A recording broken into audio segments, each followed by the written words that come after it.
Programmet præsenteres af Unibet, sportsbetting på mobilen.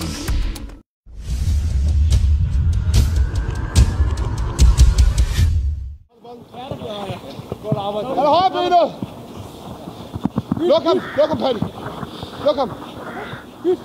Nu skinner solen jo i dag, så er det selvfølgelig dejligt. Der er masser af knald på træning, og vi får bygget på fysisk, så det er stadig dejligt at træne, trods det nogle gange godt kan være lidt koldt udenfor. Så får vi det bedste ud af det og knokler på.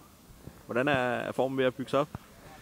Jo, men jeg synes, vi har trænet fint, og man kan godt mærke, at formen den er på rette vej, så det ser fornuftigt ud, synes jeg. Vi har selvfølgelig stadig noget, vi skal have bygget på her, men det skal vi nok nå, inden sæsonen går i gang.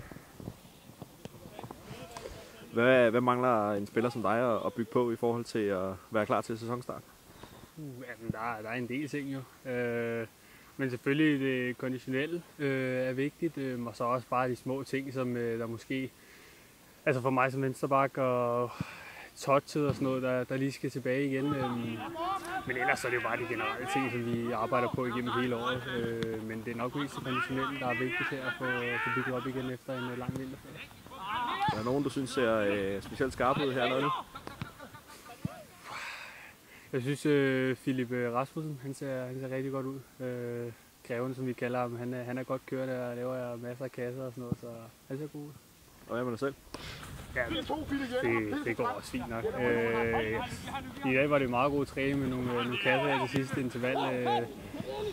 Men ellers så synes jeg, det har været fint.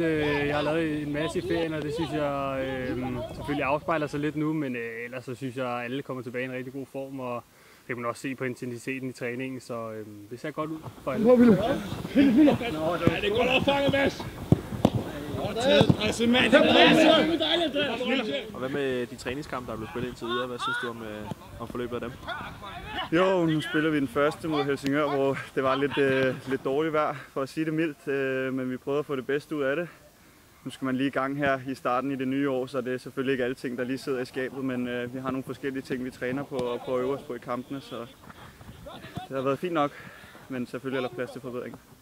Glæder du dig allerede nu til sæsonstarten, eller kan du godt mærke, at I skal stadig bygge noget på? Jamen selvfølgelig glæder jeg mig allerede til sæsonstarten. Det bliver fedt at spille med forhåbentlig op i toppen hele vejen og se om vi kan tage skridtet yderligere op. Programmet præsenteres af Unibet, sportsbetting på mobilen.